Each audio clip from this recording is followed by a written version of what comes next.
My name is Amanda Parker. I'm married to an amazing man named Mark, and we have a little girl, Lily, who's the light of our lives. But back when I was 18, things weren't so picture perfect. I had just graduated high school, and it should have been one of the happiest days of my life. Instead, that day ended up being the moment everything fell apart with my stepmom, Sandra, and my brother, Ian. It was right after the graduation ceremony. I was still wearing my cap and gown when Sandra pulled me aside with that fake, tight smile she always had when she was about to deliver bad news. "Amanda," she said, almost sweetly, "I need you to know that the college fund your dad left behind won't be yours after all." Just like that. No explanation, no empathy. Just dropped it like it was no big deal. I froze, staring at her, trying to process. "What do you mean?" I asked. My dad had told me about that fund himself. He'd set it up for me when I was a kid. Sandra didn't even flinch. She just shrugged like she was discussing the weather. "Well, Ian and I talked about it, and we think it would be better if the money went towards something more practical. Ian has a plan for it, and honestly, Amanda, you've always been more of a dreamer. College might not be the best fit for you." I couldn't believe what I was hearing. Ian had always been the golden child, and Sandra treated him like he could do no wrong, but this was next level. "That money was for me. Dad wanted me to go to college," I said, my voice shaking. Ian came over, clearly eavesdropping, and of course he chimed in. "Amanda, calm down. You know I'll make good use of it. I'm planning to invest it, start a business. Dad would have wanted us to be smart about it. Besides, you can just take out loans like everyone else if college means that much to you." He said it so casually, like I should just roll over and accept it. My hands were trembling, and my heart was pounding in my chest. "You can't just take what's mine. That's stealing," I yelled. Sandra looked around, clearly embarrassed that I was making a scene, and hissed, "Lower your voice, Amanda. This is family business, and you're being dramatic." I wanted to scream, but instead, I just walked away. The whole graduation day turned into a blur after that. I remember sitting in my room that night, staring at the ceiling, wondering how everything had gone so wrong. My dad had passed away the year before, and he'd always been my rock. Without him, I felt like Sandra and Ian had all the power, and I was completely alone. The next day, I tried to bring it up again, hoping Sandra might reconsider. She just rolled her eyes and said, "Amanda, you're an adult now. It's time to grow up and figure things out for yourself. That money is being used for the family, which includes Ian." When I told Mark about it later, he was my boyfriend at the time, he was furious. "They can't do that to you. That fund was meant for your future." But legally, I didn't know what I could do. The account was in Sandra's name, and without my dad, I had no one to fight for me. Mark offered to help me figure it out, but I told him to let it go. I didn't want to fight a losing battle and make things even worse. So I let it go, or at least I pretended to. Deep down, I made a promise to myself. I'd prove them wrong. I'd show them I could succeed without their help. The next few years were tough, to say the least. I worked multiple part-time jobs just to scrape by while taking classes at a community college. I couldn't afford to go to a 4-year university right away, but I was determined to finish my degree, even if it took twice as long. Meanwhile, Ian was living it up. He'd started some business that was really just a fancy way of saying he was blowing through the money. Sandra bragged about him constantly, saying things like, "Your brother is so ambitious. You should learn from him." It made me sick. Mark stuck by me through all of it. He encouraged me to keep going even when I felt like giving up. By the time I transferred to a university, we were engaged. I remember Sandra's reaction when she found out. "Are you sure you're ready for marriage, Amanda? It's a big responsibility, and you're still figuring out your life." She said it with that same condescending tone she always used, as if I was some clueless kid. Ian, of course, chimed in with, "Yeah, maybe you should focus on your career, if you can even call it that." I wanted to snap back, but I just smiled and said, "Don't worry about me. I'm doing just fine." Those years in university were some of the hardest of my life. I was constantly juggling work, classes, and trying to keep my head above water. Most days, I barely had time to eat a proper meal. I worked evenings at a coffee shop and weekends at a bookstore, and in between shifts, I crammed in studying wherever I could. It felt like I was living on autopilot, just grinding day after day. There were nights I'd cry in frustration, wondering if it was even worth it. But every time I thought about quitting, I'd hear my dad's voice in my head, reminding me why I started in the first place. That fund might have been stolen from me, but they couldn't take away my determination. It wasn't just the financial strain that made it hard, it was the emotional weight of feeling completely unsupported by my own family. Sandra and Ian never checked in on me, not once. In fact, they acted like I didn't exist. Sandra was still throwing her little house parties, bragging about Ian and his big plans, while I was eating instant noodles and scraping together rent. I'll never forget the time I ran into Ian at the grocery store. He was picking up expensive steaks, and I had a basket with canned soup and some store-brand bread. He looked at me, smirked, and said, "Still doing that whole struggling student thing, huh? You could have had it easier if you just played your cards right." I didn't respond. I couldn't trust myself to speak without blowing up. By my second year, things started to shift a little. I managed to land a paid internship with a local marketing firm, which felt like a lifeline. The pay wasn't much, but it was enough to let me cut back on one of my part-time jobs. Plus, it gave me real-world experience, and for the first time, I started to feel like I was building something for my future. But even then, it wasn't easy. My days were a blur of early morning classes, afternoons at the internship, and nights spent studying or working shifts at the coffee shop. My social life was non-existent, and I was constantly exhausted. One of the lowest points came when my laptop died a week before finals. I didn't have the money to replace it, so I borrowed an old one from a friend. It was so slow that just opening a document took forever. I remember sitting in the campus library at midnight trying to finish a paper that was due the next day, and just breaking down. I wanted to scream at the unfairness of it all. But then I thought about Sandra and Ian, how they'd probably laugh if they saw me struggling, and that gave me the push I needed to keep going. I wasn't going to let them win. It wasn't just the lack of support from Sandra and Ian. It was the way they'd go out of their way to humiliate me, especially in front of others. There was one Thanksgiving dinner I'll never forget. I had just started college. I hadn't planned on going, but Mark convinced me to show up for appearances. I should have trusted my gut and stayed home. Sandra was hosting, and the table was packed with her friends and a few of Ian's business contacts, if you know what I mean. Everything was going smoothly, until Ian decided to open his mouth. "So, Amanda," he said loudly, smirking as he leaned back in his chair, "how's that glamorous student life treating you? Still making lattes and scraping by?" A few of the guests chuckled nervously, probably unsure if he was joking. I felt my cheeks burn, but before I could respond, Sandra chimed in. "Ian, don't be mean," she said in that fake, syrupy tone she always used when she wanted to sound magnanimous. "Amanda is doing the best she can. Not everyone is cut out for success right away." The way she said it, with that little pause before doing the best she can, made it clear what she really thought. Mark was my anchor during those years. No matter how bad things got, he was always there to remind me why I was pushing through.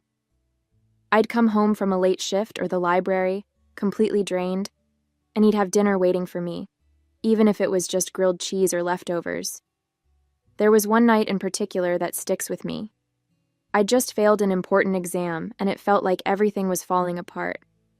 I came home, dropped my bag on the floor, and just started crying right there in the doorway. Mark didn't ask what was wrong right away. He just hugged me and let me cry until I could talk. When I finally got the words out, he said, "Amanda, this one test doesn't define you. You're doing something so many people would have given up on by now. You're allowed to stumble, but you're not going to fall. You're stronger than this." Then he made me hot chocolate and sat with me until I felt like myself again. It wasn't just his words. It was the way he believed in me. Even when I couldn't believe in myself. Knowing he had my back made all the difference. By the time I graduated, I felt like I'd climbed a mountain. It wasn't just the degree itself, it was everything it represented. I'd made it, despite all the obstacles, despite Sandra and Ian's complete lack of support. I didn't invite them to the ceremony. Mark and a few close friends were there cheering me on as I crossed the stage. I remember thinking, they don't get to take this moment away from me. It was one of the proudest days of my life. Not long after graduation, I landed a job at a mid-sized marketing firm. It wasn't glamorous, but it paid well, and for the first time, I could breathe a little. Mark and I got married the following year, and not long after that, we found out I was pregnant with Lily. It felt like everything was finally coming together. Sandra and Ian? I didn't hear from them. It was like I didn't exist to them. Climbing the career ladder wasn't easy, but it felt like a natural continuation of the grit I'd built during college. I started at the bottom, managing small accounts no one else wanted. I worked hard, stayed late, and took on projects that weren't even in my job description. Slowly, people started to notice. My manager once pulled me aside after a big presentation and said, "Amanda, the way you handled that client, it's like you've been doing this for years. You've got a real talent for connecting with people." It meant the world to me, but it also stung in a strange way. Hearing praise from colleagues and managers, people who barely knew me, only highlighted how little I'd ever gotten from my own family. I'd sit in meetings where my boss would brag about my work ethic, or I'd overhear coworkers saying things like, "Amanda's a star, she's going places," and part of me felt empty. I kept thinking, why couldn't Ian have said something like that? Why couldn't Sandra have seen my worth? Instead, all I ever got from them were backhanded comments or outright dismissal. It was a hollow kind of sadness, knowing the approval I'd craved as a teenager would never come from them. My life kept moving forward, and with every step, I felt like I was finally building something solid. After a few years at the firm, I landed a promotion to account manager, overseeing a team of my own. It felt surreal. Just a few years ago, I was struggling to pay for groceries, and now I was sitting in meetings with executives, presenting strategies I had developed. Mark was my biggest cheerleader through it all. When I got the promotion, he surprised me with a little dinner party at home, just us and a few close friends. "You've earned this," he said, raising his glass to toast me. "No one deserves it more." Around the same time, we welcomed Lily into the world. The moment I held her for the first time, everything else faded away. I remember looking at her tiny face and thinking, I'm going to make sure you always feel loved and supported, no matter what. Being a mom added a whole new layer of joy and purpose to my life. But while my world was brightening, Sandra and Ian's was starting to crumble. Ian's big plans had fallen apart. His business tanked. And Sandra, who had always prided herself on her social status, suddenly seemed less confident. The whispers started to spread. They were struggling financially, and Ian was back living at home with Sandra. I'll never forget the day I ran into Ian and Sandra at the grocery store. It had been years since I'd seen either of them, and honestly, I wasn't prepared for how different they looked. I was in the organic aisle, picking out some fancy cheese for a dinner Mark and I were hosting. Lily was in the cart, babbling about something, when I turned the corner and almost bumped into them. Ian was pushing a cart with just a few items, mostly canned food and a bag of rice, and Sandra was trailing behind him, looking worn out and older than I'd ever seen her. "Amanda," Sandra said, her voice a mix of shock and awkwardness. Ian glanced up, and his expression hardened when he saw me. I didn't know what to say at first. I was standing there with my cart full of high-end groceries, Lily giggling in her seat, while they looked like they were barely scraping by. Sandra tried to muster up her usual fake smile. "You're looking... well," she said, her eyes darting to my cart. Ian just grunted, clearly too proud to say anything. "Yeah, things have been good," I replied casually, not wanting to rub it in, but unable to hide the satisfaction I felt. It was a stark contrast from the last time we'd crossed paths at a grocery store when I was the one struggling and Ian was flaunting his success. After that run-in, things changed. Suddenly, Sandra and Ian were trying to get back into my life. It started with small things, Sandra calling to check in or sending me awkward messages on social media. "Hi, Amanda. Just wanted to see how you're doing. It's been so long." She never outright mentioned our encounter at the grocery store, but the timing was too obvious to ignore. Ian wasn't as subtle. He sent me a text not long after. "Hey sis, we should catch up sometime. I've got some ideas I'd love to run by you." At first I ignored them. I didn't trust their intentions, and honestly, I was still too bitter to entertain the idea of reconnecting. But they didn't stop. Sandra started calling Mark too, under the guise of being a concerned stepmom, asking about Lily and how we were doing. Mark, being the kind-hearted person he is, told me, maybe they're trying to make amends. I wasn't so sure. It felt less like genuine interest and more like they'd seen how well I was doing and wanted to latch on. Part of me wanted to confront them outright, but another part of me was curious to see how far they'd take it.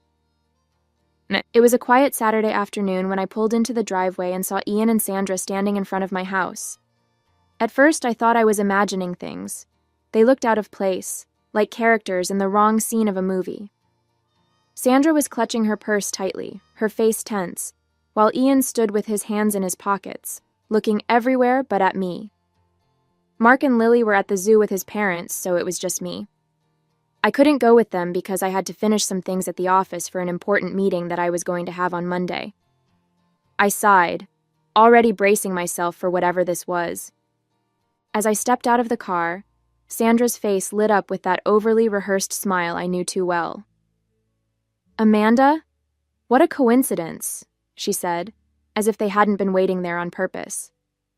Ian gave me a stiff nod, still avoiding eye contact. "What are you doing here?" I asked bluntly, not in the mood for pleasantries. Sandra waved a hand dismissively, like my question didn't matter. "Oh, we just thought we'd drop by to catch up.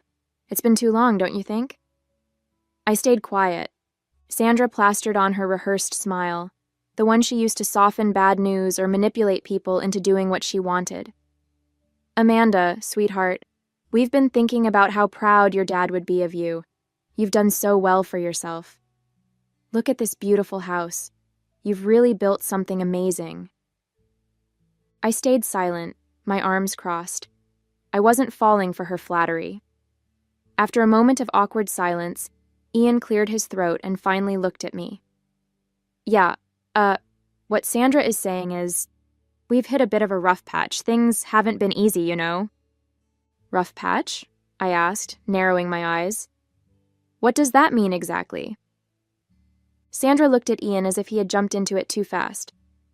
"Oh, it's nothing too serious. Just some financial hiccups. Ian's business didn't quite work out the way we hoped, and, well, I've had some medical bills come up recently. We're just, how do I put this, a little strapped for cash at the moment." "And?" I pressed, already sensing where this was going. Ian shifted uncomfortably. "And we thought maybe you could help us out. You know, just a little something to help us get back on our feet." "Help you out?" I repeated, incredulous.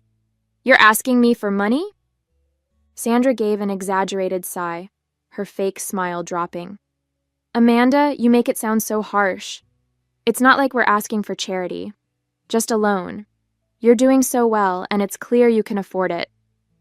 We wouldn't even be asking if it wasn't really necessary."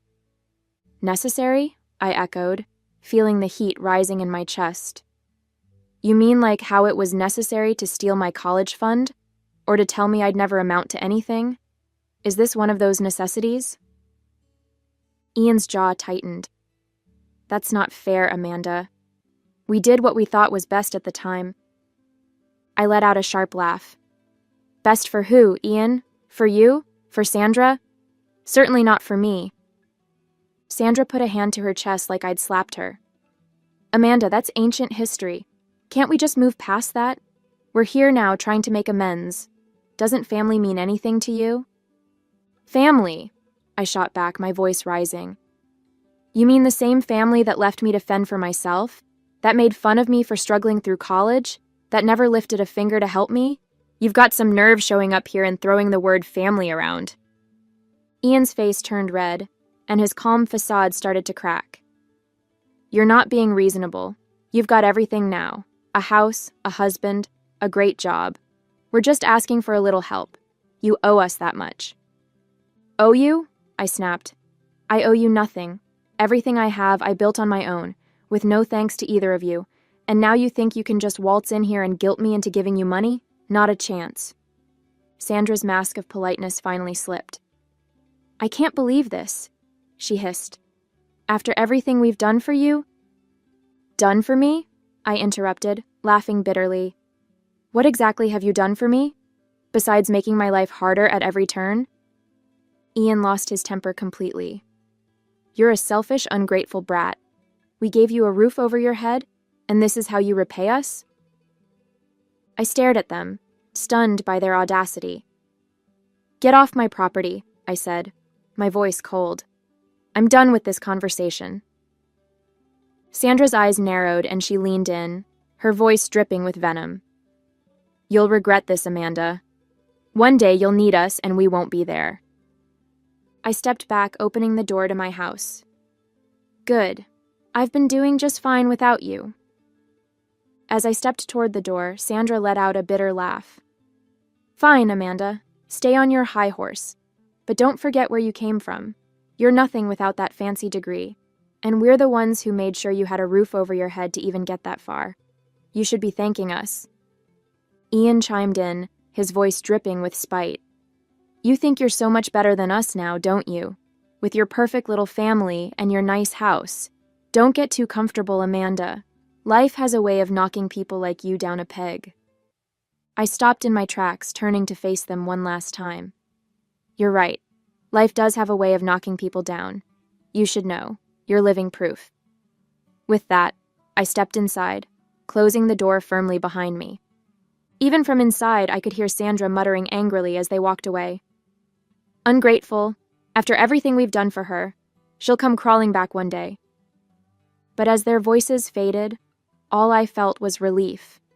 For the first time in years, I truly understood the power of closing a door, literally and figuratively, and this one, I knew, would stay closed. About a year later, Mark and I took Lily to an amusement park. It was a beautiful day.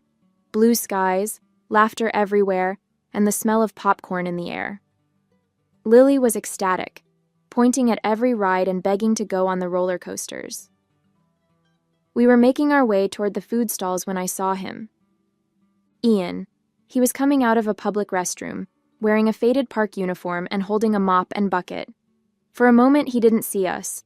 His head was down, and he looked exhausted, his shoulders slumped. But then, as we got closer, he glanced up and froze. Our eyes met, and in that instant, I could see the recognition and the shame on his face.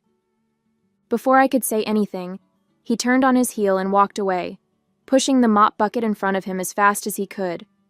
His posture was stiff, like he was trying to hold on to some shred of pride. I just stood there, watching him disappear into the crowd. Mark noticed my pause and looked at me. "Everything okay?" he asked. I nodded slowly, forcing a smile for Lily's sake. "Yeah, let's go find that cotton candy stand." As we left the park that day, I couldn't stop thinking about Ian. Seeing him like that, avoiding me, ashamed, brought back a flood of memories. The insults, the dismissive comments, the years of being treated like I was less than nothing, and Sandra, always there to back him up, to twist the knife a little deeper. For so long, I'd carried the weight of their words, letting them make me feel small. But now it felt different. I looked at Mark, holding Lily's hand as she chattered about her favorite rides, and I smiled. This was my life now. A loving husband, a bright, beautiful daughter, a career I'd worked so hard to build. Everything I'd achieved, I'd done without them. And the best part? I didn't need their validation anymore. They'd spent years trying to tear me down, but here I was, happy, successful, and surrounded by people who truly loved me. I thought about how Sandra and Ian's lives had unraveled, and for a moment, I felt a flicker of pity. But it didn't last long. They'd made their choices, and they were living the consequences. I'd spent enough time mourning the family I wished I had. Now I was focused on the family I'd built, the one that mattered, As we walked to the car, Lily tugged on my arm, pulling me into her excitement about the day. I smiled down at her, feeling nothing but gratitude for the life I had now.